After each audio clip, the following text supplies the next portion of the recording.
I was left for dead. That's how my journey in entrepreneurship started. I left the corporate world and my finance and MBA degrees behind me to share my story. Welcome to That Entrepreneur Show, where resilience meets hustle. Let's build and learn from our guest now. The long-awaited release. My name is Vincent A. Lanci, and for today's show, I am finally releasing a conversation I had when I sat down with Dr. Rebecca White. She's the host of the N Factor podcast. Be sure to subscribe to that show as well. We sat down in the Load Center, where I graduated from their incubator program. She is credited with creating much of this center and bringing it to fruition. So it was an honor to sit down with someone that as a student I looked up to as an undergrad, and then now working alongside her to make an impactful conversation. I'll, of course, do a little teaser for the show, then the intro, outro music to bring it to That Entrepreneur Show. But I want you to buckle up and get ready to level up. There are tons of golden nuggets throughout this entire show as we dive into a nice, valuable conversation. Enjoy the show. The way the sales pipeline works is kind of like you prospect today, you can see it in 3 months because the typical cycle could take up to 3 months. If you take the day off, if you take this week off, you're paying for that in 3 months from now. You're wondering why you have no sales leads because you did nothing 3 months ago. You made every excuse in the book. Boys went out to McDitton's that night, right? You got to prioritize these little things if you want to find the success. And, again, the ritual thing, like pick the night of the week you're going out. Every other night you are locked in because unless you don't really care about it, like this business, if you want to be your own boss, what are you willing to do? Or get a 9 to 5. Don't be a sucker and start your own business where you don't make any money in the beginning. You're working holidays, you're working nights, you're working weekends. Go get a paycheck on Friday. The safe thing and easy thing. But if you're willing to bust your hump, you've got an incredible resource here in Dr. White. Utilize her while you're a student, because once you're at a UT, I'm very fortunate to still be here.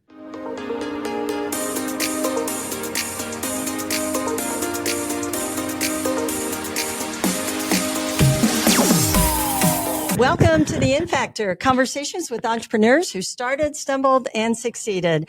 I'm really excited tonight to be producing this show live in an entrepreneurship class at the University of Tampa. And I have with me a former University of Tampa student, Vincent Lanci, who also has a podcast, That Entrepreneur Show. So this particular episode is going to air on both of our podcasts. And we also have a classroom of students here who can participate with some questions and hopefully we'll have some answers. But tonight we're going to be talking about Vincent's journey and a little bit about mine, and then how we became podcasters and what this whole thing's about. And one of the things that prompted me to have Vincent on the show is this new book that he's just produced. It's called I Want to Start a Podcast, and I know he took it to the podcast conference, right, recently, and got a lot of good feedback on that. So, I thought I'll be excited to talk about it. So, Vincent, thank you for joining me today. Thank you for having me, and I'm excited to be with some Spartans today and hopefully make some great connections and teach them a thing or two about podcasting. Okay, great. So we already had a little bit of an introduction to what we're going to talk about tonight, but I think it would be helpful to just mention did you grow up north in? Traded my snowflakes for palm trees in 2009. It's getting longer and longer ago. It's crazy to say, but as I said, I was at the Howard Johnson chasing down the shuttle. There was only 2 an hour, and it's really hot in August, especially from up north. And that quickly turned into my mom complaining a lot because I was at the Howard Johnson room service, not getting my college experience. So eventually I got here, and it's been a great thing ever since. I came to the University of Tampa in 2009 also. So it goes by really fast.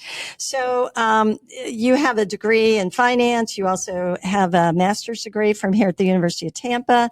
And you started a company which really came out of an experience, a tragedy in your life.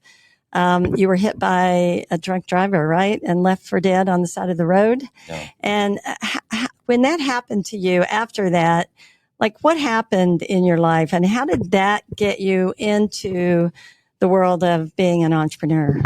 I was interviewing for a company called West Marine at the time of the accident. It's a boating company. They make like the tubes and boating supplies for a marketing analyst position in California.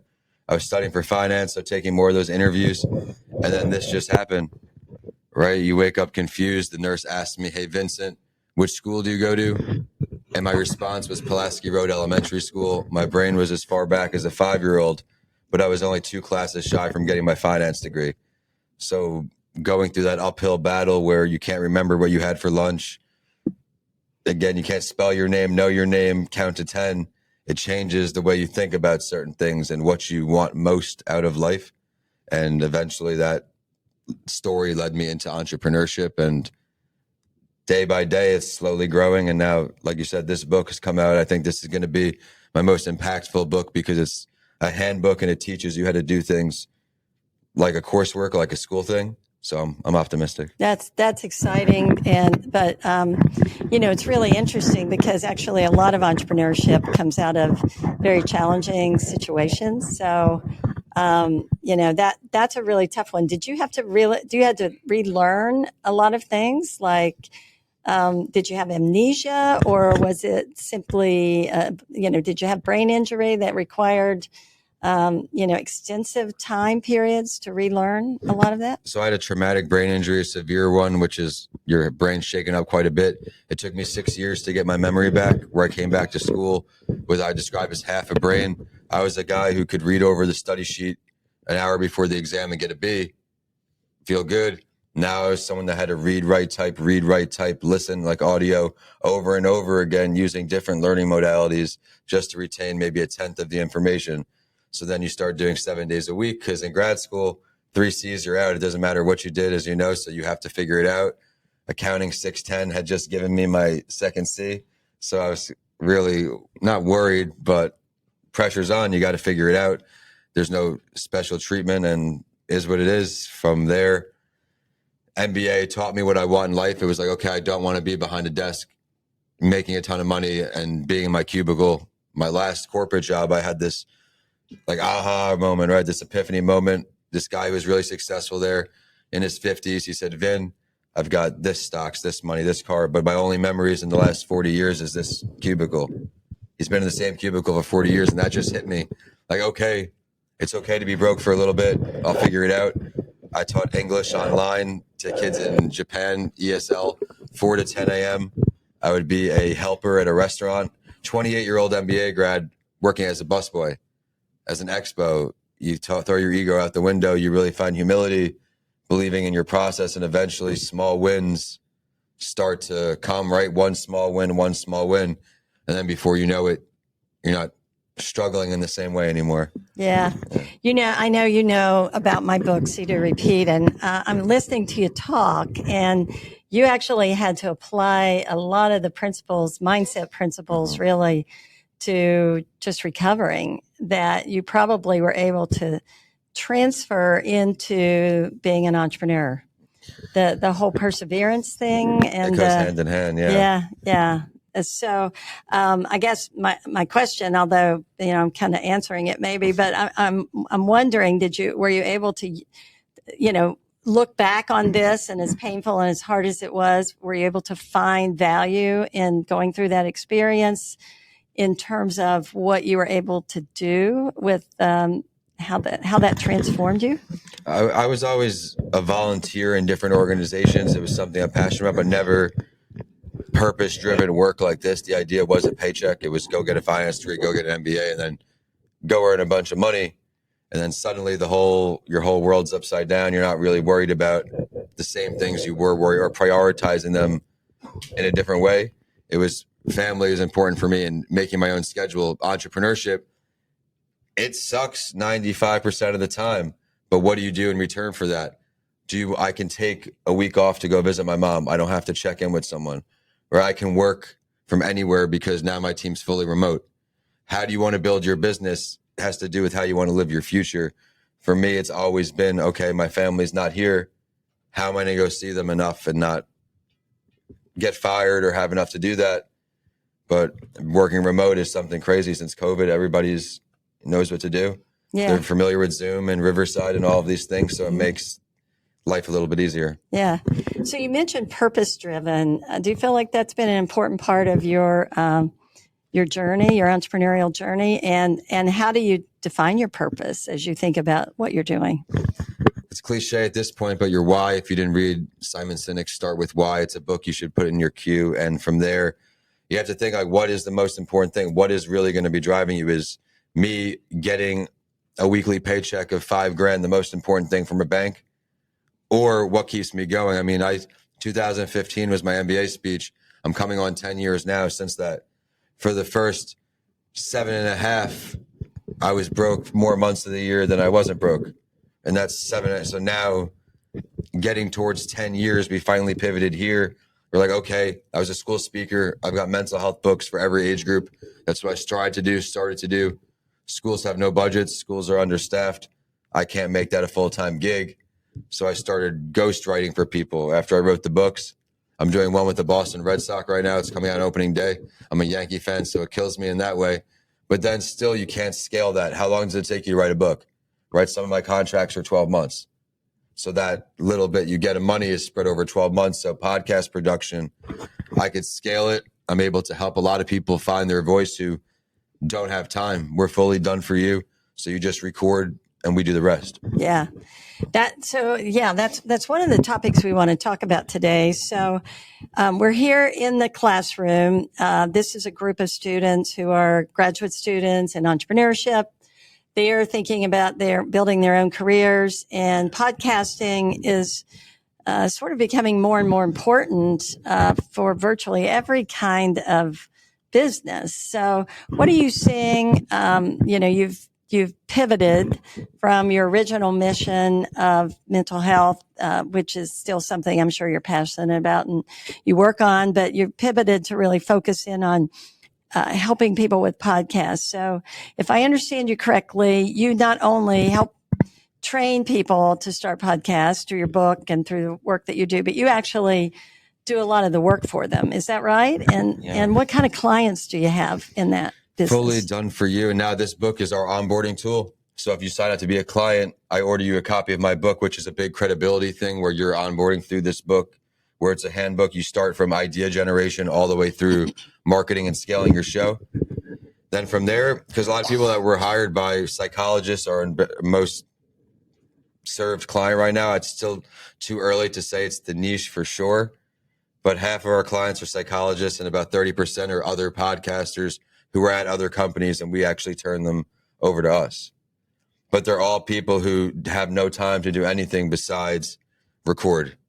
We offer strategy sessions I have a bunch of coaches on our team, because now in order for me to sell this company one day, I can't wear every single hat anymore. And the hardest thing is, of course, letting go, starting with an assistant when I first got in here. And now every step of the way, you earn a little less money because you're not doing the work, but you're sitting back and you're scaling now. I'm having conversations to try to get more clients, give my team more work. And that's the most important thing. That's great. That's great. So why do you said psychologists? Why did they want to do podcasts? Well, the first client was Tampa General Hospital. And when you get a client with that reputation, it helps other clients a bit. And it just seems that they're good. Does anybody in here use LinkedIn Sales Nav? LinkedIn Sales Navigator? Yeah, it's an incredibly valuable tool. I've gotten 3 clients off there that I've never met before, cold messaging for podcasting. And we can talk about like some tips I've learned through thousands and thousands of no's or no responses, but just being genuine and personal. Like, hey, I came across your profile. I thought you might be interested in podcasting. And then if they accept that message, then I could say why I messaged them. Oh, if they're a psychologist, I have a mental health break, top 5% show in the globe. We're always looking to share new stories. And I also own Coming Alive podcast production, where we help you bring your story to life. Let me know if you want to talk.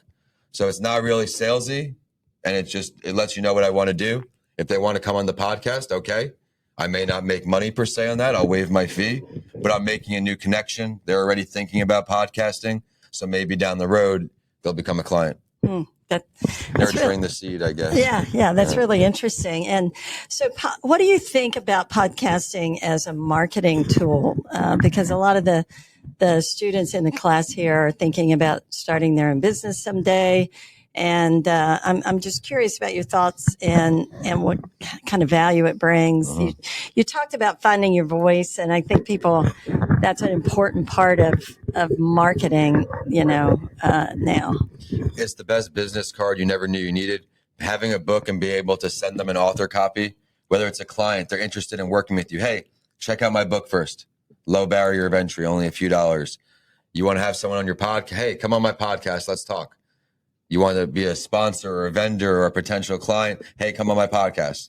And with the podcast, it gets out to the whole world. You click upload. I mean, you get it plays in Antarctica, right? In all these places, Russia, Germany. People are tuning in. You never know who's going to become a client. Or again, the impressions rule. More people see your stuff. They'll end up sharing it and hopefully lead you to a client. So let's talk about producing a podcast. So if I went through my own journey. So I interviewed entrepreneurs for many years before I put it into a podcast format. Because I found that it was kind of dangerous to bring an entrepreneur into my class and just tell them to talk. Yeah. I never was sure we were going to talk about what I felt like we needed to talk about. So I started interviewing and a couple of my grad students were encouraging me to start. At that time, I had no clue how to do it. This was 2019 when I launched mine. Yeah.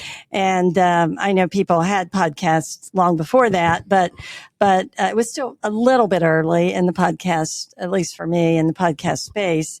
And, I originally started with a number of different tech tools, but basically doing them either in person or on Zoom. I now use Riverside. There are other opportunities out there. I use Podbean to host mine, but I'm really curious for somebody today who wants to start a podcast, because I know there's been a lot of learning for me along the way. Where do you recommend they start? Obviously, come to you as one step, but what are the steps involved in getting started? I'll share how I started. I was broke when I started podcasting. I had a MacBook. They had GarageBand. I called Apple support. I said, hey, I want to start a podcast. I've heard I can use GarageBand. Can you teach me what you think I would need to know? And they taught me all these tips and tricks. So I learned on a free software just like that. Now, if you have a budget, Riverside again is cool. It's about $29 a month, I think, the one I use. And it makes social media reels for you. It has a teleprompter. It's got a bunch of cool stuff. And it's, I guess, a Zoom for podcasters is what Riverside is. I now use StreamYard, where if I do an interview, it will go to my LinkedIn or my Facebook or something as a preview before it goes live.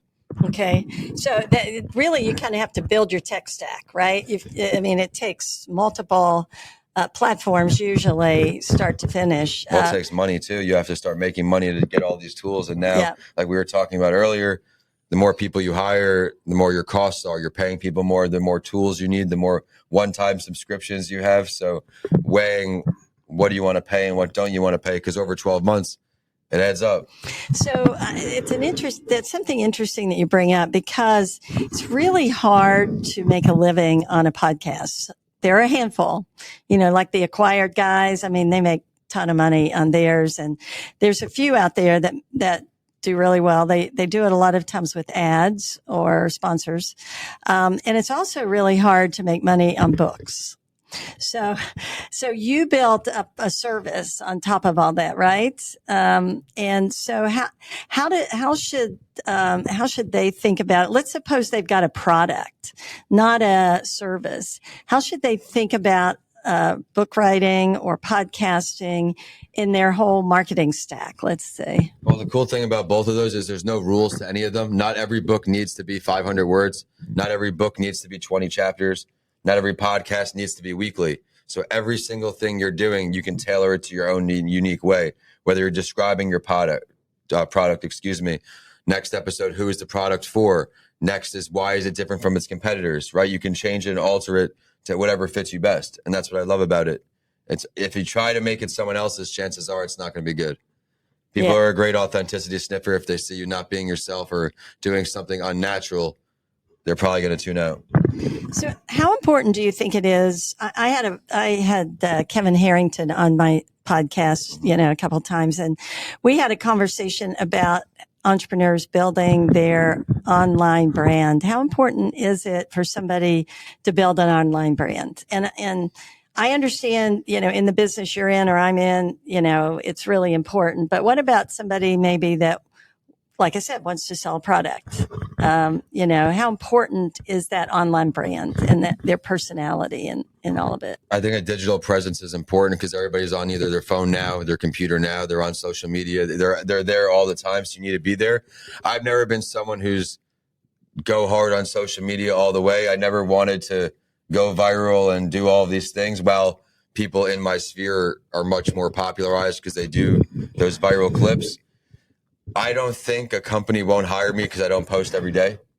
I just don't think in my line of work, I'm not the super influencer getting paid for what posts I do. So if that's your brand, that's not hate.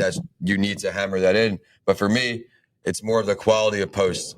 I was a guy who was a realtor, in the financial field, doing podcasts, doing writing. I was a teacher. I was confusing everybody on my page just to post every day. Right? Why do you need to post every day if it's going to confuse people? Now that my whole brand is podcast coaching, podcast production, I'm getting more clients, I'm getting more followers, and likes and comments don't determine your worth or determine your value. I got a client who's been following me on Instagram, never liked a picture, never commented, been following me for over a year. So it just goes to show you, you don't need to have 1 million likes and 1 million followers. If you care about that more than making money, that's fine. Or if you're an influencer getting paid to have all those followers and likes, it's a good idea. But for me personally, social media helps a lot of money. I don't know if anybody in here has looked into it or they do it. It's an expense. As an early entrepreneur, your money is thin. So for me, prioritizing, okay, you'll make me good social media content, but if no one sees it, it doesn't matter how good it is. And that's the problem we've always been in. We make great content, but somehow we don't get people to see it. Yeah. So just having a presence, just be there. Do you recommend trying to be on multiple platforms? Or do you think it's better to have a, deeper presence on one, like LinkedIn, for example? Or should you be on LinkedIn, X, Instagram, TikTok? I think you need to be active in as many places as possible. But me personally, not my team and my accountants, I'm most active on LinkedIn. I'm getting most of my podcast guests, if I need them, from LinkedIn. I'm getting most of my clients, if I'm converting them cold, from LinkedIn. And it's not that I'm getting one for one again. I'm getting no responses from 300-400 people. I'm getting, hey, yes, I'd love to connect, and never booking a call from another 100 people, 200 people.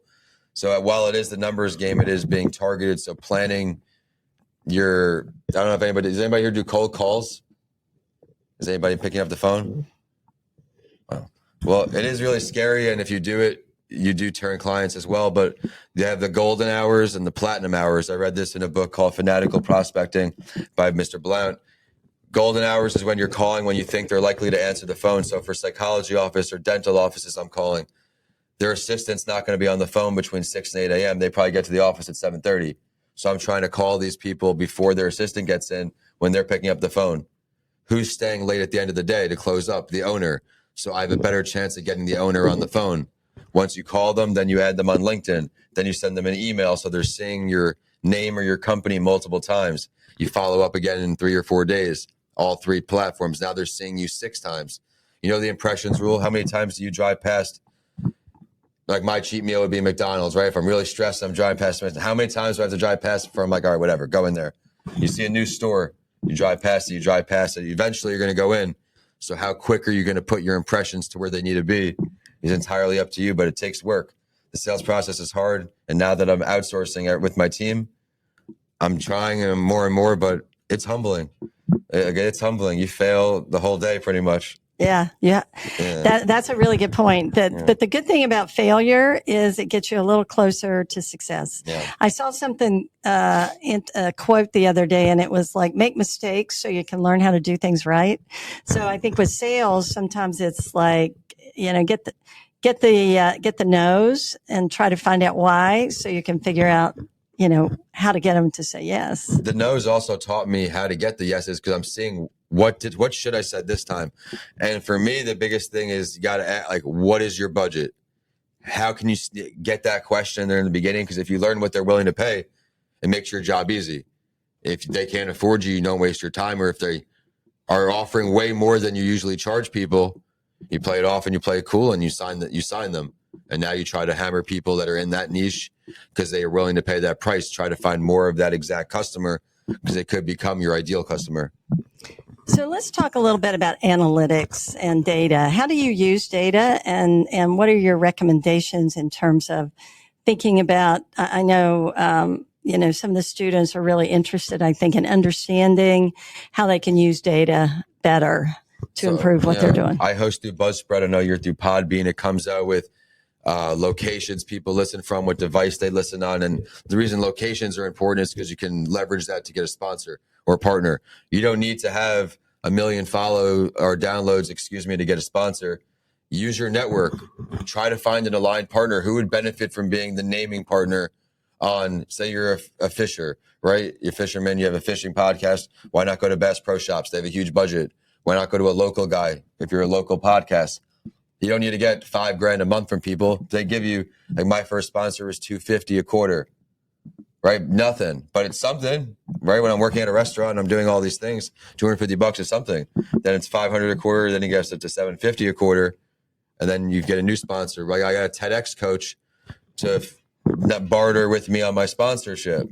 And we could talk about my TEDx experiences another time, but your podcast is real. You don't need to have Joe Rogan numbers to make money to get a sponsor, where you can get a sponsor who gives you a bunch of cool gear, gives you a bunch of opportunities and some money just for being a name sponsor. Yeah. I haven't been a very good example because I haven't worked very hard, I think. Well, I don't either, and that's the problem. Now it's just the clients. Yeah, that's right. You're doing that. Yeah. And there's a ton of podcasts out there that don't really make a lot of money, but they do provide a good service, and they I think it can be a really valuable way to educate. I know some financial managers who have podcasts, for example, or you mentioned all of your psychologists and people who want to share information. It's really important to them. What about advertisements on podcasts? What do you think about that? Sponsors and advertisements. I listened to one and I really like them because they've chosen all the ads that have been chosen all relate to the content and their products or services that can help you. It's somebody who talks about being an independent book author, and all of her ads are, for platforms, software, technology, other products that can help you be a writer. I think if they're aligned, it's a great idea, but you see a lot of shows that just gets ads on there just to get a couple bucks. And I think it turns off listeners, where if I'm a listener and I'm hearing stuff that has no relation to what I'm talking about, I'll be tuned off. I don't personally do them on my show. I just talk. I have my show partners. I show them love in the beginning and at the end, and then I move on. Yeah. I don't do them either, but I know some people have been successful with them. So we were talking about analytics. What do you think? What does it take to get? How many podcasts do you have to have? How many? What kind of numbers have you seen that are required to get the kind of, to get sponsorship or to get support? I know it's going to vary somewhat, but do you have any thoughts on that? I don't know if it's black and white. I think your relationship with the person you're going for the sponsorship with makes all the difference. If you're very friendly with these people, this business owner, and they really believe in you, you asking for $1,000 when they're generating a couple $100,000 a quarter will be nothing. They're happy to help you. They see you struggling. They want to be a part of your mission. So really getting creative.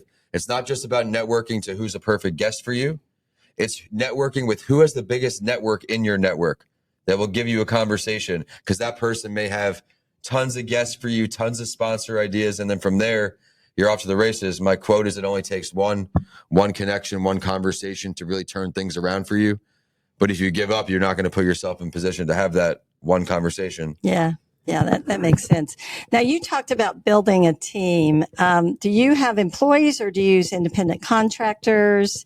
And could you talk a little bit about how, or do you use virtual assistants or do you use all of the above? None of them are on a strict salary, but I've got 15 team members because we've expanded to having some blogs getting done for a free community.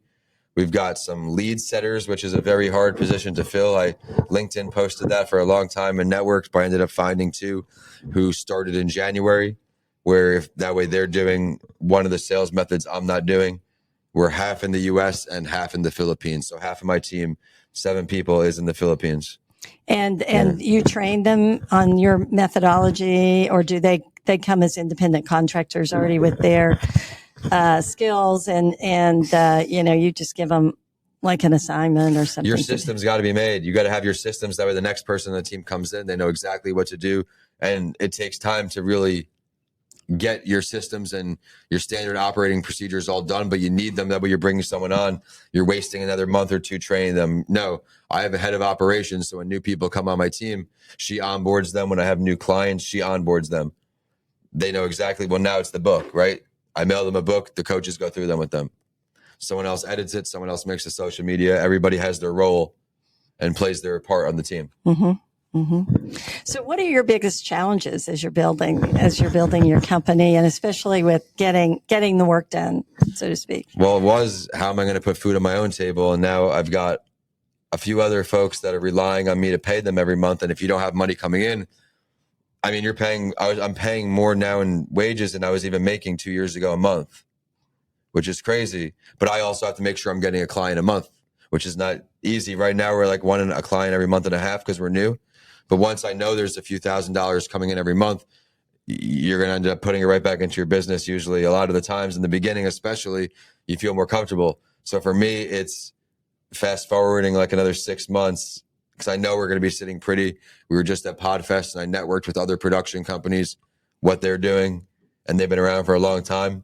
And I think it's very attainable for us to hit those numbers this year. Undoubtedly, once we work towards the referrals from our current clients, which is you have to ask and not be shy with a time and place so they know I'm looking for referrals, and getting the video testimonials if you can get your people to do that, or any testimonial. But make sure, one of my biggest failures, I guess, is I did a lot of public speaking and I was too shy to get a review after or a testimonial. So if you don't get a review or testimonial, you can't market how well you did to get another gig. Eventually your network will drive up. I had my accident happen. I'm getting $2,000 to do all these speaking gigs for my network, $2,000. I'm like, why would I ever speak for free? Eventually that drives up. That was 9 years ago, 10 years ago, where if I did more free gigs, I would be even further off in my career because I gave so much more back. The more you give back, the more you get. And that's what you realize. That's why the free resources are on my site now. My podcasts are out because not everybody is in the means to be a coaching client. You have zero money, listen to Pod O'Clock. You want to go get the book, next step, that's okay. From there, I have the courses. So the value ladder there, podcast, book, courses, and then full service. So what you're talking about is a sales funnel, right? Yeah. Yeah. Slowly but surely, it finally comes together. And then you have the newsletter opt-ins. So I have microphone descriptions on my website. I have different things to grab newsletters, to grab emails, excuse me. You want to build that email list because that's the most important thing over social media. These are people who care what you have to say. Don't worry about if they unsubscribe for sending too many newsletters because you don't want those people anyway. If they're going to unsubscribe for one too many emails, they're not going to buy anything from you. They don't really care about the end goal of what you're putting out. So don't worry about millions of followers, I'd rather have 10 likes on my picture with 10 people who are customers or potential customers than 2,000 people liking my stuff and never messaging me. Then that's it. It's all for vanity. So how important is your email list? I mean, it's everything for me because I'm not a social media lover or enthusiast. I slack on it and I know I need to be better because my team does all the other ones besides mine. Every email, it's a different time now. I feel when you have conversations with someone, like if you're on my show, I think it's implied you're going to be on my email list. You'll consent to that because I'm sending you the live link when it goes live. So you need to be on my list in order to get that. So every single person that you speak with, if it's not a cold interaction and you want to build your relationship because you never know where that relationship will take you, you should put them on your newsletter list. If they opt out, they opt out, but it's not malicious. You're not doing them to sell them. You're doing it to stay in your network. And the great thing about email is you own it as opposed to LinkedIn or X or. Well, I don't know if anybody here here is a big TikToker, but something I know. I have an account, but I'm not too involved. But a lot of people, they put all their ducks in the TikTok. And like once this dust settles, it probably still will be gone. But it's still risky. But I mean, people spend a lot of money for likes and comments and followers on that. And it's a nice supplement. It's not for me, and it's not a hating on it. It just was never for me. I just think that if you have a newsletter, you have people who really care about what you want and you're doing. So I'd rather not waste my time trying to chase likes and comments when I've got people that actually are waiting for my next podcast tip or my next book or whatever I'm advertising. So you brought up TEDx, and you also talked about being a speaker. So you were building your business originally as a speaker, right? Yeah. And that's a tough business as well. Especially when you're a young kid and you think you know it, and then you realize you know nothing. Yeah, I mean, that's well, true. even at my age, I realize there's so much I don't know. There's always something to learn. And I guess if I could sum up being an entrepreneur, you got to be a good learner. It's all about learning. Because every failure, every experience, everything you do, you're learning constantly what works and what doesn't work. So talk to us about the TEDx experience. You hired a coach. What did you learn in case some of these folks would like to do a TEDx? I've got an awesome coach I can definitely put you on to, and the stories I'm sharing are no reflection of his efforts. So I was in this program and I got accepted to TEDx Wesley Chapel. I'm really excited. Draw up my speech. I got the coach working. This lady, the organizer, we have a Zoom call. She says, "Hey, I'm really swamped. Would you take on some leadership roles for this event?" So I'm like, "Yeah, cool, whatever." So I was going to have the clipboard at the event, whatever. We're friends on LinkedIn. So I'm looking at her life in real time. She's saying how busy she is. So I'm doing all this. She had a career change and this and that. A week later, we got an email. "Hey, it's not a good time to throw an event." Like 2 weeks or 3 weeks before this event, December-ish, people fly in for TEDx. So whatever, either sit and sulk or you keep trying, and got rejected from like another 10 TEDx talks. Got into another one. It was the virtual one they made during COVID, and we recorded it right here in the VC room or whatever, boardroom right here, and record it, send it in. I've got my camera, feeling real good about it. Spent weeks rehearsing it in my house, going whatever. Getting ghosted now for 5 months from this guy. "Hey, when are you going to put it up?" And I reached my coach out. I said, "Hey, can you talk in the TEDx community and see like what's good? Like I want this live. I want the TEDx designation." Oh, apparently he's been stripped of his TEDx letters for whatever reason. So I don't know what the process is for selecting TEDx organizers, but be wary before you apply. Do some research on that specific event. There's events that have been around for many, many years. Try to get a TEDx chapter that's established, because this has been like almost 2 years of me waiting to deliver my TEDx talk.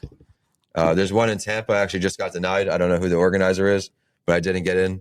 So I thought that would have been a nice coming together moment. But the point of that is, don't give up. If you have a real goal, just keep going for it. It doesn't have to be the number one priority. But if you're a speaker, is anybody in this room do any speaking of any sort?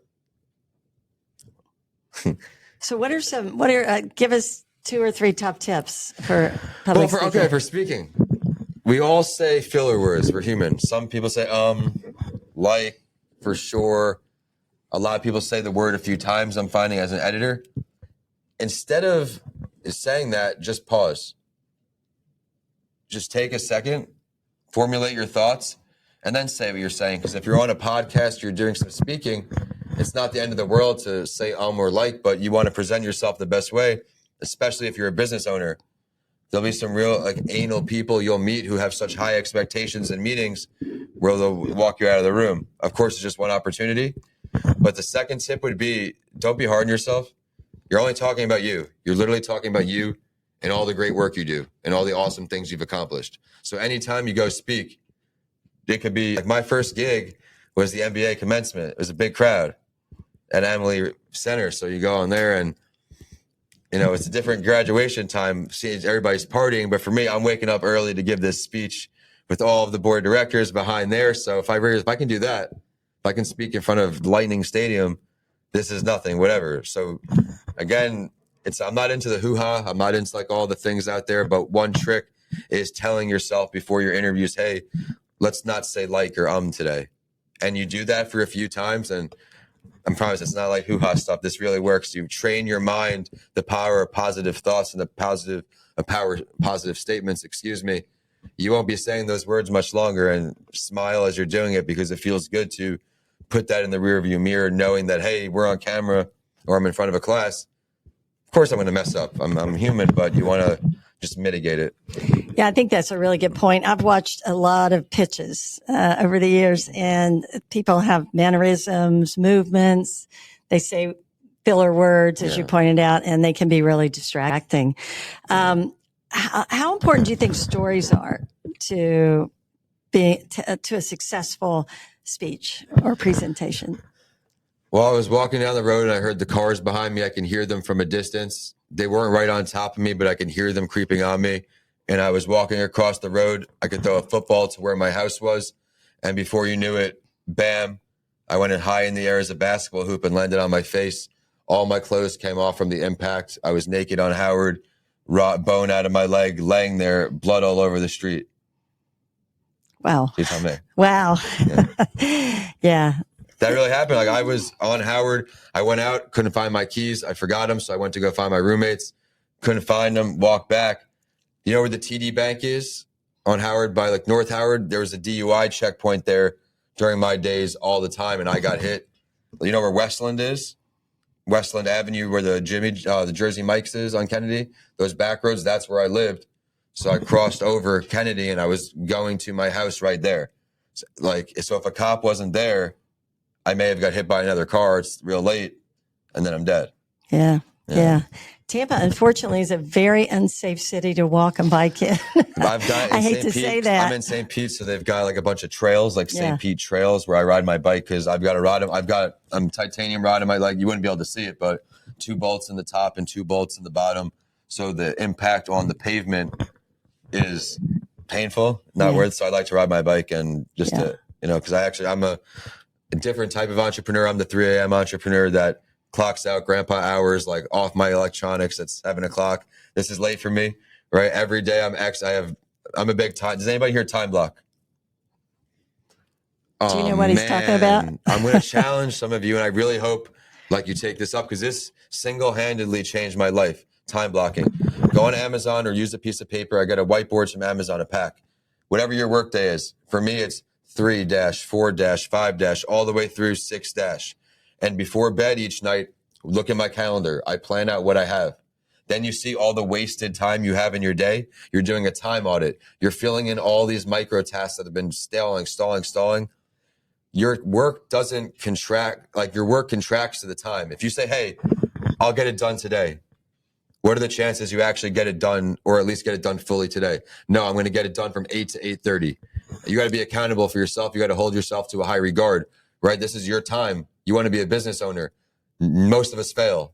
So every single night before bed, I'd look at my calendar, 3-, 7- is usually my daily exercise now. Now it's 7 a.m. Then I have my call with my assistant, 6 a.m. Everything's time blocked.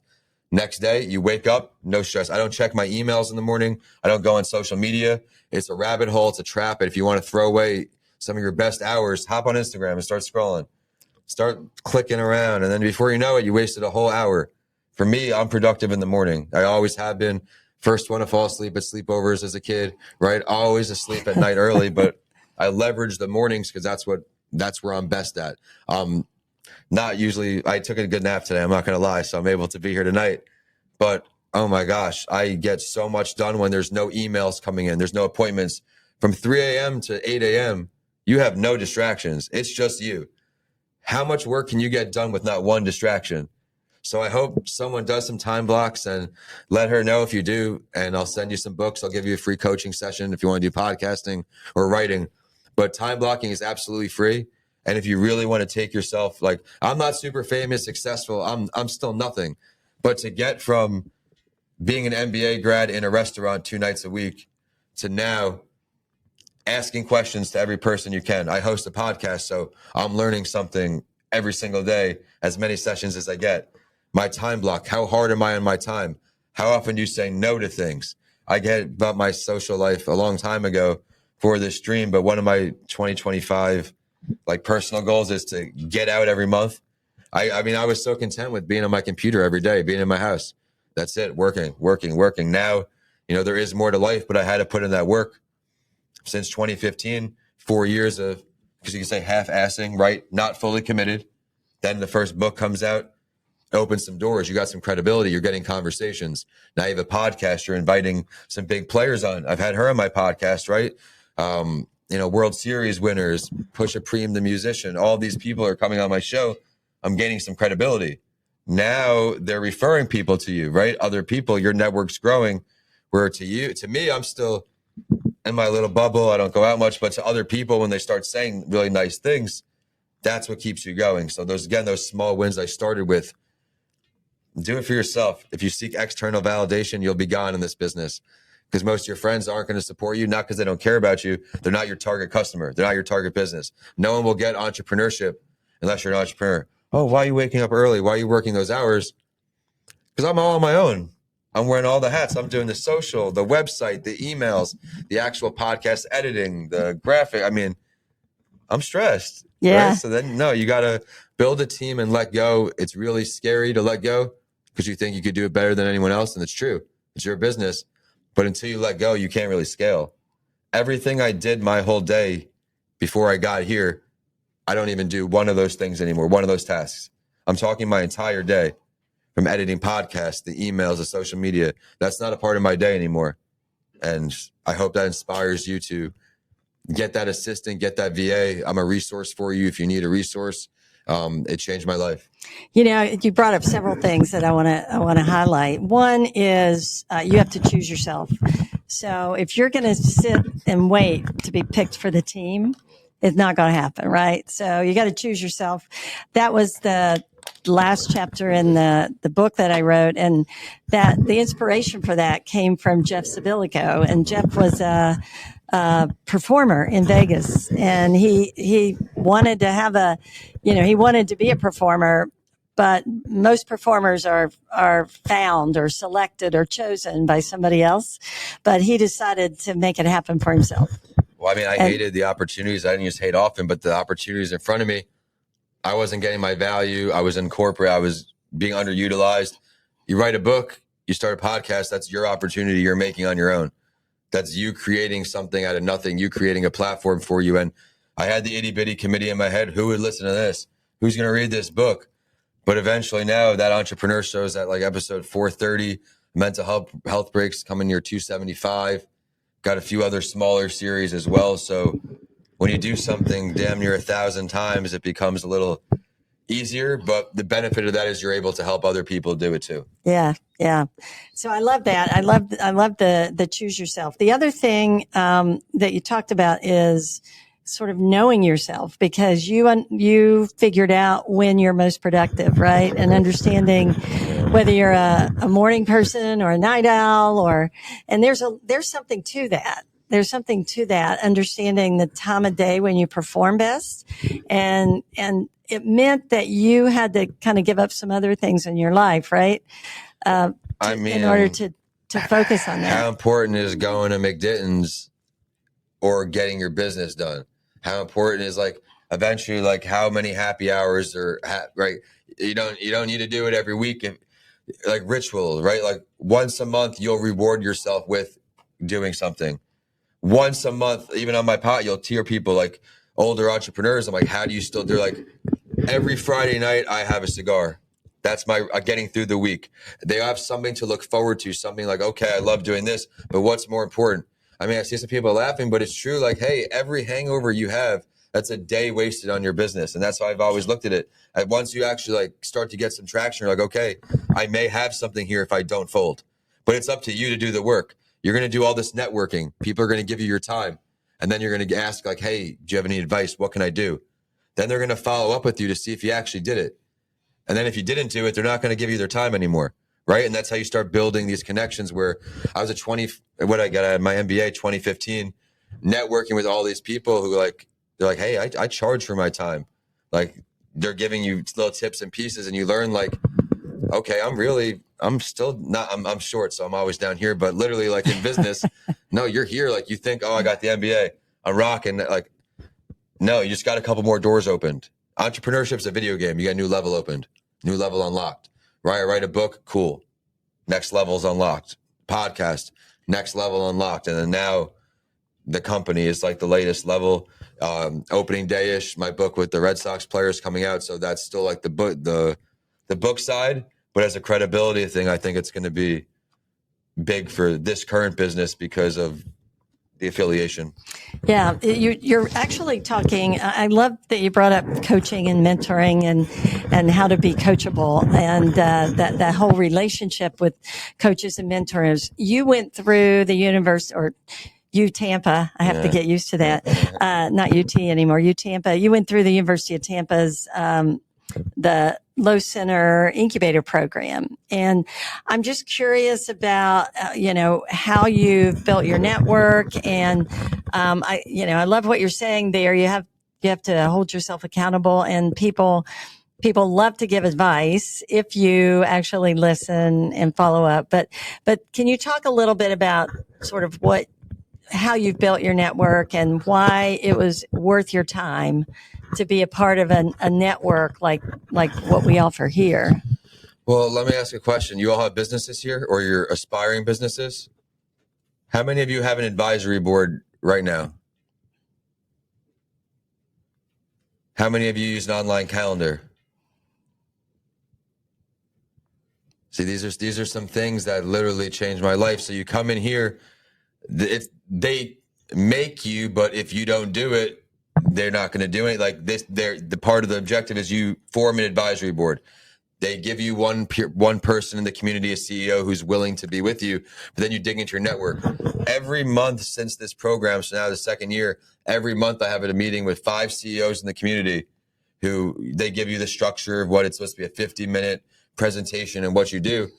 These are people who give you free advice and coaching, who are millionaires in the community, and they get you on track.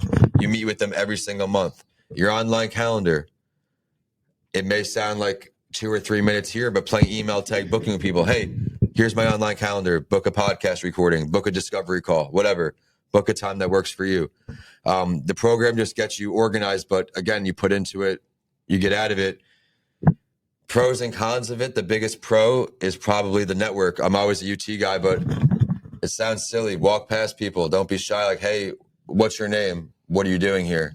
Because in this building, they're doing something pretty cool, and you're going to learn from them. They've got the office hours, which is the pro, because, again, people are volunteering their time. But here's a problem I ran into, and you may be able to relate: putting too much on your plate, where I'm asking for advice from too many people where they may contradict each other. Not that one answer is wrong, but there's different ways to sell a product. There's different ways to sell service. There's different ways to do all these things. So be mindful of that.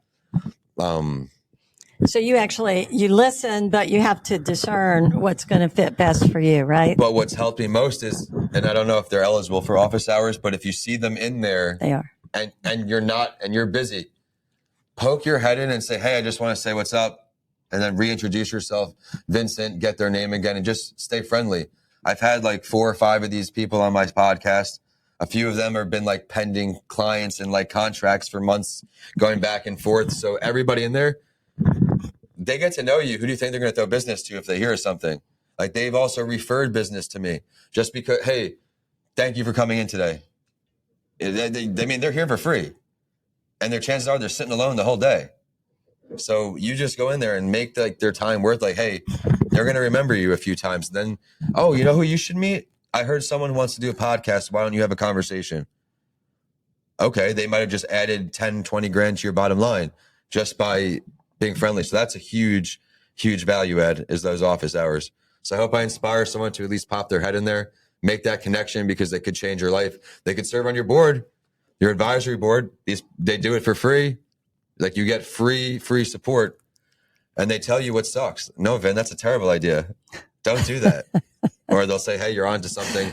Let's dig deeper. So that's really valuable to me. You don't want people telling you what you want to hear.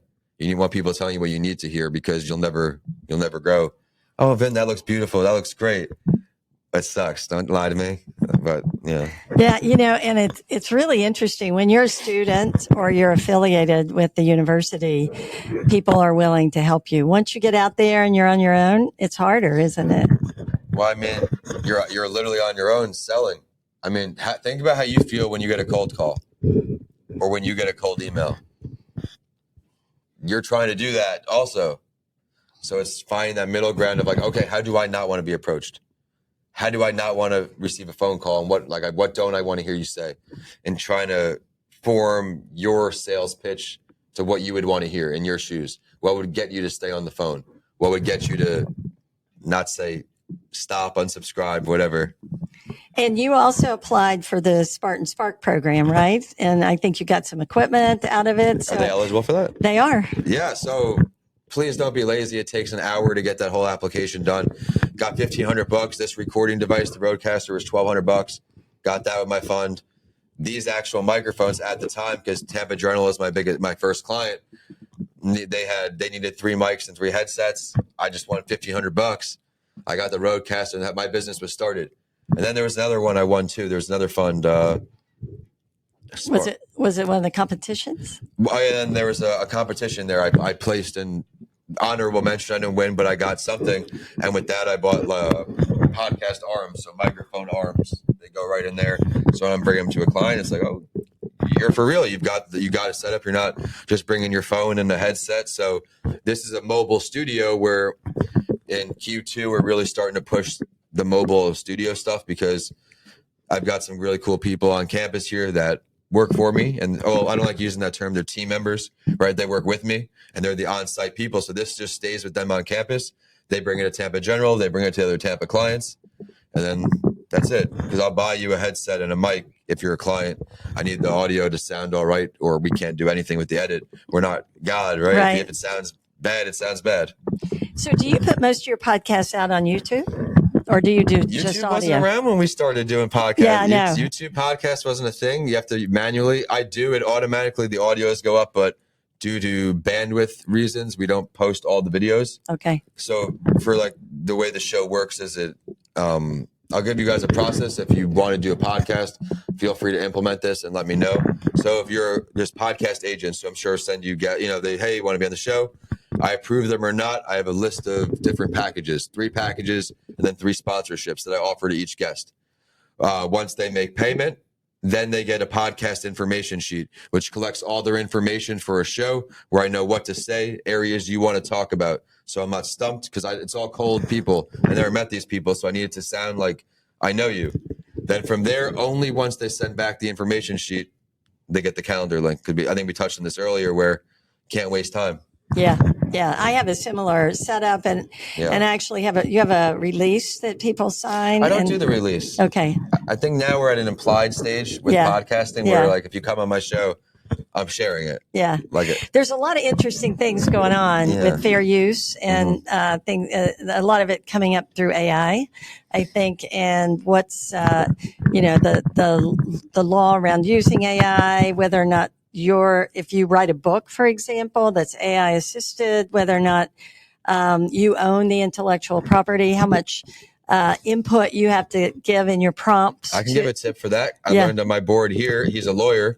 Like one of the people you hooked me up with is a lawyer. Shout out to Brent. If you copy and paste AI, like a big chunk of it, they're scrubbing that information from somewhere on the internet. So you are a plagiarist. Like if you can't just copy what it's saying and pasting because bits and pieces are from someone else's work.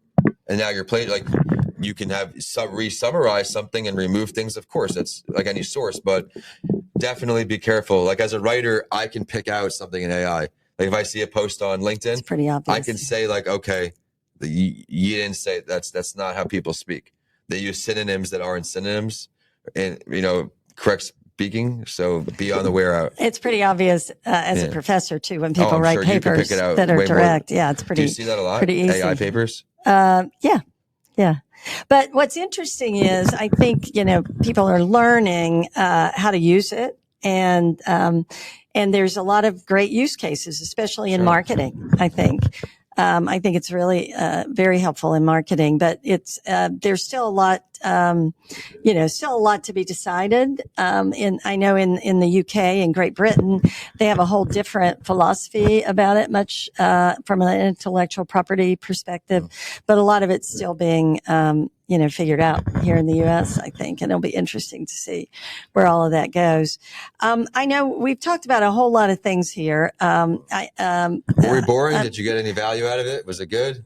I'm sure well, they probably have some questions, so maybe we open up the floor now for any questions that anybody wants to add. If you don't want your questions to be used, this can all be chopped up. I mean, we edit everything. If you don't want to be on the podcast, that's fine. But if you want to, that's fine too. We can figure all that out. But who has a question? And if you're willing to let it be recorded, you can come on up and borrow my mic. Just ask from the seat. Or you can ask from where you are too. Yeah, whatever you're comfortable with. Before bed, look at your calendar. So if you have an online calendar, Calendly, there's something called buffer times. So buffer times is how soon they can book from this point in time. I have 36 hours. So no matter what, because that way there's not a last minute meeting popping up and then it screws up your whole day. Because that way when you wake up, you see exactly what you want to do. Even before 3 a.m., if I fall asleep real early or whatever, and I have other tasks, just knock them out and you put a check mark next to it. Again, it sounds silly, but it's that accomplished feeling where you're getting the momentum. You can even do in your breaks, do my dishes, check. Sweep the floor, check. Because you're getting the momentum. There's something called, I should probably use the mic, right? There's something called strategic breaks for me where I'm not taking a break and throwing on Madden, right? I'm going to stay productive during the workday. I'm going to wipe down the counters. I'm going to sweep. I'm going to do my dishes because it's just taking my eyes off the computer. And that's which is valuable. They're killing me. I mean, my eyes now, I don't use I'm not on my phone much. My phone stays away from me. I'm unorthodox for my age. I'm not a scroller. I just don't want to be on it, but my eyes are getting burned on the computer. Yeah. I mean, I can find if I'm on the computer all day when we were doing the classes during COVID, I'm sure all of you probably experienced the same thing. I think, there is a lot of research, I will tell you, that demonstrates that the power of goal setting and of the kind of thing you're talking about, the sense of accomplishment. So checking things off and feeling like you've accomplished something. And you've probably heard that before. There's this whole movement that says basically, when you get out of bed, make up your bed. And it's like you've accomplished one thing for the day, right? If you want to start exercising, lay out all your clothes in the morning if you want to do it first thing. And, in your case, you're talking about actually thinking about, these are the 5 things I want to accomplish first thing in the morning or during a certain time frame. And there's real power in that. But I will say, I think everybody needs an occasional break from that as well. And that's what, I think we all learn about ourselves over time. Mental health day is real. My mental health day is always on Sundays to watch the Jets lose and then turn my mental health upside down. But it's my day where I know I'm on my couch. I got wings. Not on the phone, and that's it. And then, of course, comes 4:00, and your Monday's starting off already pretty upset. Yeah, the other thing I think you talked about putting your phone away. I think there's a lot of power in that when you are meeting with someone, to actually give them your full attention. I find it really interesting, to go out, I was eating lunch with somebody yesterday. I always make it a point not to have my phone on the table or visible. I mean, it may be down in my seat or my lap if I feel like I just can't let it get too far away from me. But I just think there's something really powerful about connecting with people without the phone. Relationships and building trust. Yeah. I don't know. That's just another little pet peeve of mine, but something to think about. Thank you for asking that. Yeah. Good question. If you're going in it with a sales idea or a sales pitch or a sales intent, your chances are you're going to get ignored or just a bad taste in their mouth. Genuinely just say hi and introduce yourself. And then you start to get to know each other the more time. I mean, it's not the biggest place here, right? If you're here working, you're going to run into somebody again. then eventually you start breaking down the communication barriers, learning what each other does. Because once you know what each other does, then you can help each other. And that's where the fun starts. I mean, even, is Will still here with St. Nick? They've moved out, but yeah. So I'm with TGH, so I was able to forge a conversation with them, and that's something exciting. And then vice versa for me, they do work in the school, so they were able to connect me with some school people. So there's a lot. I mean, everybody in here is in a different business, so everybody in here has a network, right? I mean, what are the odds that everybody in a class went around the horn with everybody and shared exactly what they did, and then I bet you there'd be a handful of people who can help you. And that's simple, and there's just this room. But if you go with a sales pitch, you're probably out of luck. So it's more about the having a conversation and getting to know people. Even on LinkedIn, if I get a random like friend request or whatever they're called, connection request, I say, hey, because if I'm like, hey, here's my calendar. Let's see how we can help each other. Let's talk for 15 minutes. Literally almost no one does that. They just want the follower or the connection. I'm like, what's the point? So now, like for me, I'll risk 15 minutes on the phone as my commitment if it could lead to something. Out of the 4 or 5 million shows, I think only less than 1 million have done over 10 shows. So the answer is consistency. It's a lot of work doing a podcast. It was an unpaid full-time job for me for like 250 episodes. I did every single part of every process, multiple shows, plus like life and everything else. So being consistent and being yourself, people will smell you out in the air and be like, this person's full of it. This isn't him. If you're doing a show, like if you're going to get to the basics of a podcast, what is your why going to be for podcasting? Why are you creating the show? Think of the top 3, narrow it down to 2, narrow it down to 1. Then what areas are you an expert in? Where do you have the most passion in? Right? I started that entrepreneur show because passionate about entrepreneurship. I have a mental health break because I had a mental health experience and I wanted to normalize that conversation, especially as a male. I have writing with authors because I'm an author and I want to connect with more authors. I have Pod O'Clock because I want to teach people podcasting. So whatever your why is, your niche, just lean with it. So like that entrepreneur show, it's top 2.5% in the globe, but it would be way better if it was that entrepreneur show for finance individuals or that entrepreneur show for IT professionals, right? I could have niched down even more. The further down you niche, the more successful it's going to be.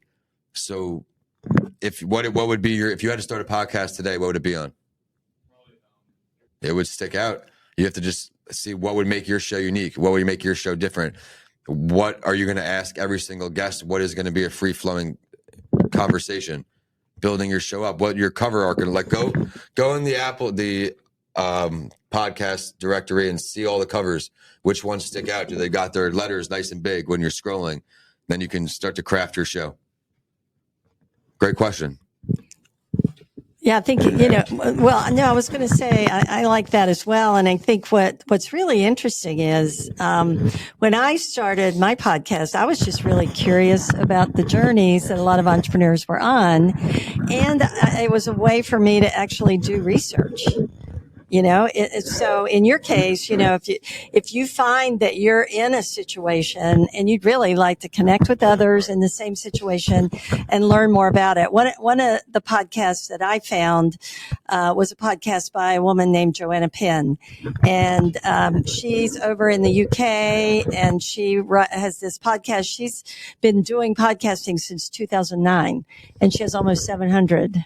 And, but she was a independent book author and just really wanted to provide a platform for meeting other independent book authors and sort of helping independent book authors.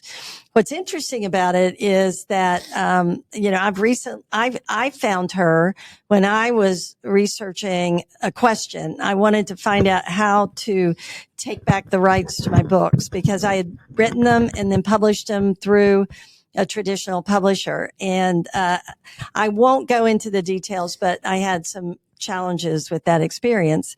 And so I wanted to take the rights back. And so I just was doing a little online research and a podcast came up where she had interviewed an attorney talking about how to go about that process. So I listened to it and I kind of got hooked, because of her format. Now I don't listen to it all the time, but I can go back through those episodes, and there's just a wealth of information.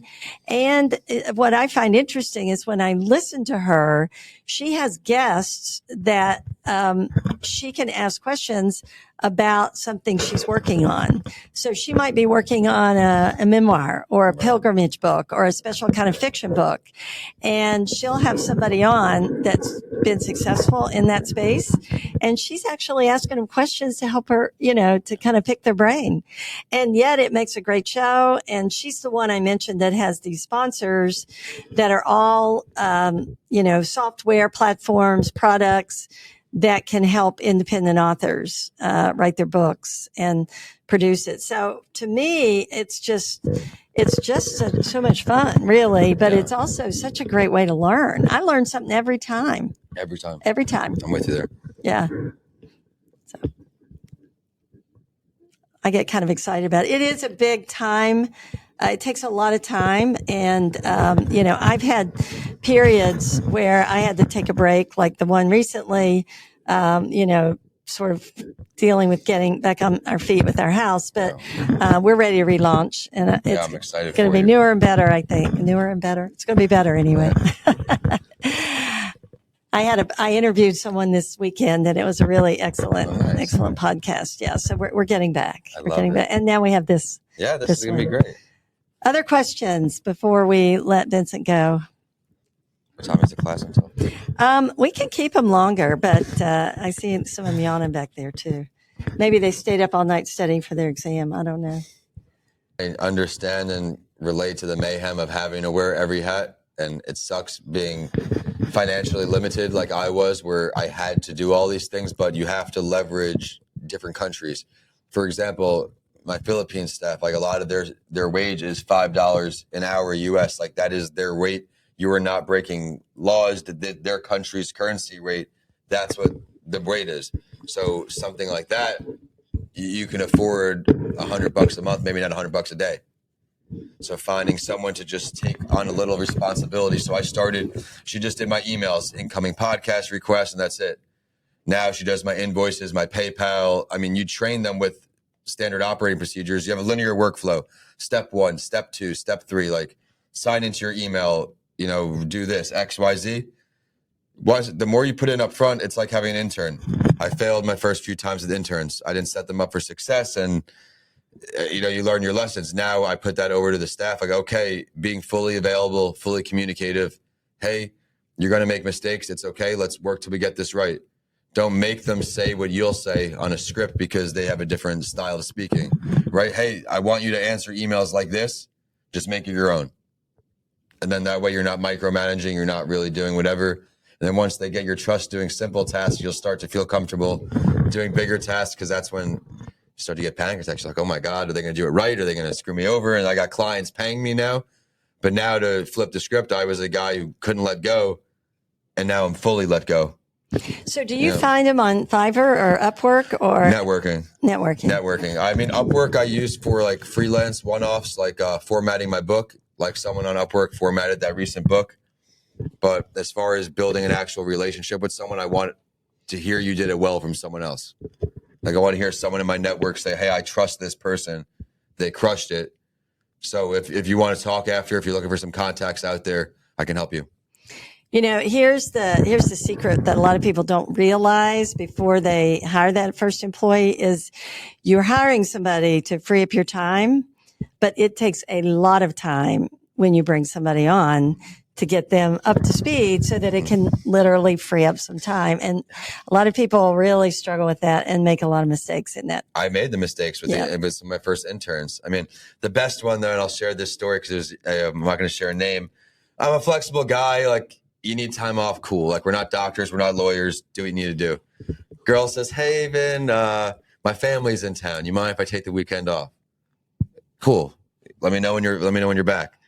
We're friends on Instagram. She's at Dollar Beers with her friends when she tells me that her folks are in town. So I'm like, I don't want to like fire people, but I have to, because like you're literally at McDitton's, and I know where you're at. Like, you're on the ledge over there. Like, I've been there. So setting clear expectations of not being their friend and not being mean is very hard middle ground. right? Where you don't want to be this like dictator boss we've all had. And that's why maybe we're not in corporate, or at least me, right? We're doing our own thing to be a better boss. But the upfront investment is where it comes. Like you have to just dedicate some time in the beginning, make those workflows, train them, be available. Because then once they're let go, they don't need you anymore, right? You'll have to make sure you hold yourself accountable for weekly check-ins. Something I slacked in the beginning with, like, okay, my assistant and I have a weekly check-in every Monday. Everybody in the team talks to her. I don't talk to anybody in the team. I do a monthly check-in with my team members, but I'm not wrapped up in the daily conversations. Who's assigning what task? I talk to my assistant. Boom. I talk to my head of operations on the podcast side because she's in America, because I need an American like with me. But she's in Indiana. My podcast coach is in Texas and California. This is all through networking, building your company. So if you're not afraid to ask people questions of like, hey, who do you know? Who do you know that's a former athlete out of college? Who can you connect me with that was a former athlete? You'll fill up your pipeline quick. But if you don't ask and you're like me, who was too shy, like I may not sound like I'm shy because I'm personal, but I am introverted very much. If you don't ask, like you'll never get anything, and you'll be so far back, and you'll be me working in a restaurant with a master's degree. And there's nothing wrong with restaurants. That's not a knock to restaurants, but I never liked it. Some people love hospitality, networking, getting drunk after work. Like I didn't fit in there. Like I would work. Now I'm up till 10 o'clock. I got to drive back to St. Pete. I wake up at 3 o'clock. My morning routine's off. So the whole day's off. And then it was just not for me. So do whatever you can to get that first hire and just build those out. It doesn't have to be sophisticated, linear workflow, A, B, C, D, E. Then once they earn your trust, load them up. Oh, that's what I was going to say, that, the student that lied to you about why they wanted off, that's when trust, It's all trust. With my employees, it's all about trust and always has been. And I can be really flexible, just be honest with me about what you want to do. I'm the same way. Yeah. I had to implement something called Time Tracker. If anyone's heard of that, it essentially records your screen while you work. I had the unfortunate experience of looking at pay sheets for the month and questioning lengths of certain tasks. Because remember, I did all of these. I'm a podcaster. I've done it all. So I know roughly how long things should take. And now, we'll see. And the last thing I want to leave them off on is not forcing clients. So my second client was a TikToker. Nothing wrong with TikTokers. Like they makes a lot of money, this person. Why was it not worth the money? She thought that she owned me and bought my team, opposed to buying a service, and we're doing the best possible work we can for you, right? Where she's cursing at my team. My team doesn't work Thanksgiving, and this is when it happens, like day before. Like, if you're going to get your work done, we have a timely release. You don't need to work. Cursing at me because this person would send us an email. We'd answer right away and then go offline for 4 days and expect us, as soon as she answers again, we got to be back at it. Like we're an on-call company. You own us. You're cursing at me, and your assistant's cursing at me night before Thanksgiving, 8 o'clock, because my team's not online. So what do you do in that situation, right? That contract was $7,000. The next one would have been about $11,000. In this program, when I got it here, I would have killed for money like that coming in. Are you going to let someone curse out your team for some money as the leader of that company? What message is that going to send? Huge morale boost, everybody on the same page, right? Like they knew what I gave up. They know I'm not rich, and they know I need the money. But you have to be confident in yourself. Like, okay, I'm going to go out and sell. I'm not going to be lazy. I'm going to pick up the phone. I'm going to dial 50 times today. I'm going to send 50 emails out, and I'm going to send 50 LinkedIn messages out. And then I'm going to do it again tomorrow. The way the sales pipeline works is kind of like you prospect today, you can see it in 3 months, because the typical cycle could take up to 3 months. If you take the day off, if you take this week off, you're paying for that in 3 months from now. You're wondering why you have no sales leads, because you did nothing 3 months ago. You made every excuse in the book. Boys went out to McDitton's that night, right? You got to prioritize these little things if you want to find the success. And, again, the ritual thing, like pick the night of the week you're going out. Every other night you are locked in, because unless you don't really care about it, like this business, if you want to be your own boss, what are you willing to do?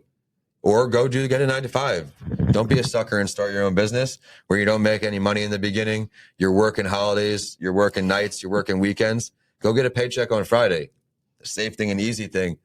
But if you're willing to bust your hump you've got an incredible resource here in Dr. White. Utilize her while you're a student, because once you're at a UT, I mean, I'm very fortunate to still be here, but a lot of my classmates have withered away from UT, unfortunately, at this point. Yeah.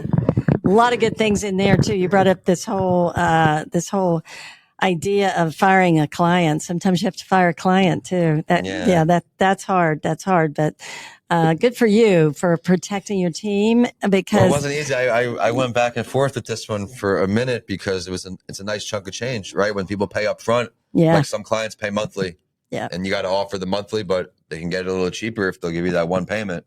Yeah. So but again, also as your piece, like, I lost sleep over this whole thing. I'm like, I know I'm a good person. I don't need to be, cursed at on a holiday. I'm up with my family in New York, and I guess this person's on speaker. Like, my family's hearing the way I'm being spoken to, and they're like, and you're protecting your team. But I got a contractual obligation. You got to dust it off and pretend it didn't happen. You got to smile, be polite, be courteous. Everything's tracked in emails. And once the 12th episode of the 12 was up, my head of operations went on Canva, made the certificate of completion, and said, thank you. I think it's best we go our separate ways. Very polite.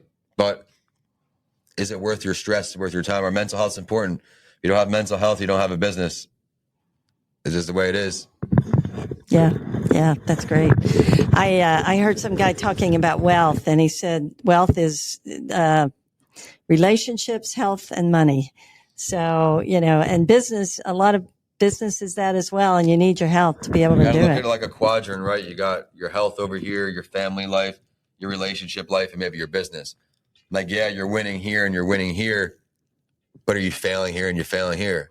Like, relationships, like, I'm always failing. Like, that part won't be fulfilled until, like, this company is not my baby anymore, right? Then I can dedicate time to finding someone else, because is it fair to someone else the time I can dedicate to her what I'm going to dedicate to this? Is that going to become a distraction when I'm so close to the finish line? By so close, it could be 5 years still. We don't know when the finish line is for me, but at this rate, if we scale, 10x clients this year, there's a conversation to be had next year for me. So I hope my story was somewhat resonating with you in some way. I hope something I said was valuable to you, whether it was the time blocking. I mean, that stuff sounds silly, but it's absolutely free. And if you can hold yourself accountable to not go down that Instagram rabbit hole in the morning, and you do it for a week, and then you do it for a month, you'll be like, damn, I got a lot done this month. And you'll look back and not want to go back down it. I promise. Yeah, that's great. I think, there's been a lot of great advice that you've given tonight. And I just have one more question. I always end my podcast by asking, what's your one piece of advice? And I'm compiling all that. And you've given tons of great advice, everything from building a podcast to telling your story and time blocking as an example. But if there was one piece of advice you wish you had before you started down this path, what would it be? I appreciate the kind words. It's important for me to come in here and again reiterate, like, I'm not the most successful guy in the world, but there's little tips and tricks that I have learned that have allowed me to start making money. So the one thing that I wish I knew is stop stressing the stuff that doesn't matter. Again, like the beginning, don't worry about posting Instagram every single day. Don't worry about being on Facebook every single day. What are the things that matters? It's generating revenue. Are you working towards the activities that are generating revenue? Or are you doing nothing the whole day that's actually working towards getting a client? Did you waste the whole day doing back-end stuff where you could outsource to the Philippines, for example, and get it for a fraction of the cost? One thing I'll leave you off on from this book I read, say your kitchen sink breaks and you don't want to spend the money to get it fixed, right? Yeah, it's like $300 and you don't want to do it, but it takes you 15 hours to fix that sink. How much per hour do you make if you're working on your stuff right now and you're selling or you're doing your most revenue generating activity? How much are you worth per hour? $40, $50, $100 an hour? You wasted 15 hours fixing the sink, where if you were dedicating yourself to your work that you're an expert in, you would have made $1,500 if you're making $100 an hour, opposed to just spending the $300. So flipping your mindset with that, like, what is your time best utilized, and leaning into that, I think you'll be very surprised about the success you find very, very quickly. That little mindset shift, like, okay, I'm an all right mechanic, but I'm not going to fix my car, right? I'll spend 3 weeks on it. I'm going to bring it to the body shop. They'll have it to me the same day. Yeah, that's great advice. I always think of that as what's the highest and best use of my time. Yeah. And then if you got to outsource it, you outsource it, right? And go get another client, right? And It's again, great advice. Great advice. Believing in yourself to get the client really doesn't start until you actually get a client. And I understand that because I was in this. I'm like, did I charge enough? Because then there's the other thing where if you have your stuff looking real cheap because you're desperate, it reeks that you're desperate, right? If my stuff's $1,000 and my competitor's 20 grand, what's wrong? Like, are you terrible service? Are you too new? Do you have no experience? So the competitors research. I know you guys are tired, so I got to stop doing this, but research your competition, know your numbers. What does it cost you to make, or how much does it cost you to hire someone? Look at how much profit you have, and then you know how high and how low you can go in your negotiations. You know how much it's going to cost you. It's going to cost me all in $300 to do this. All right, we're charging $500 or $600, and then go from there. Yeah, that's great. That's great. So I just want to remind all of us that Vincent is a early morning guy, and he has given up his evening, and he'd probably be heading to bed right now. So I'm a grandpa. You can make fun of me, but that's it. I'm not making fun of you. No, I said you can make fun of me. It's okay. Like, I know most people my age aren't in bed before like their parents are even in bed, right? But for me, 2025 is a little different. I'm doing a few more things. I'm traveling or whatever, but I'm not where I want to be. Like, I'm getting closer, but the goal for me isn't to have 15 team members. It could be to have 5 team members that are getting the same amount of output. That's a whole nother conversation of waste. But for me, like, I have a goal of exiting a company. My books, like my writing, like all that stuff's cool. I enjoy it, but you can't sell me, right? Unless like I'm going to sell myself to another company, and I don't want to do that, of course. So now with this, so down you're the road, trying to scale. I'm trying to build this to where, okay, someone can come in and make it even better. I don't need to make the #1 podcast production in the world, but someone else might want to take what I started and fix it, because I'm sure there's a broken piece or two. But you got to earn it. And that conversation doesn't happen until I have an absolutely lights out year, until we're producing 20, 30, 40 shows this year. And then... Well, it's a great, my point is it's a great gift that you've been, it's a great gift that you've been willing to come, and especially at night, and spend time with us. I'm the same way. I get exhausted too in the evening. I'm an early morning person, but it really means a lot. It's very generous of you to spend your time, share everything with us. And so let's thank him for coming with some applause. And if any of you have an interest in getting help with starting a podcast, he's got a business that can do that. And well, I'll give free. Anybody who needs some help doing that stuff. I understand your students on a budget. Like, I'm not going to charge you to talk with me. So please, like, don't be shy. Like, come see me now. I'll give you my calendar, and you can just choose any time to talk with me. And I think there's a couple of books up here maybe to give away too. I mean, I know you were actually talking about starting a podcast back there. So whoever would want that book over here. If there's anyone who's into their mental health, just come see me. I have like a mental health series, and this is for older students and adults. It's a workbook. It's fun. There's activities in there. So I have 2 of those, and I want to give them away. So please come get them. Yeah. Thank you, Vince. Yeah. Really appreciate it.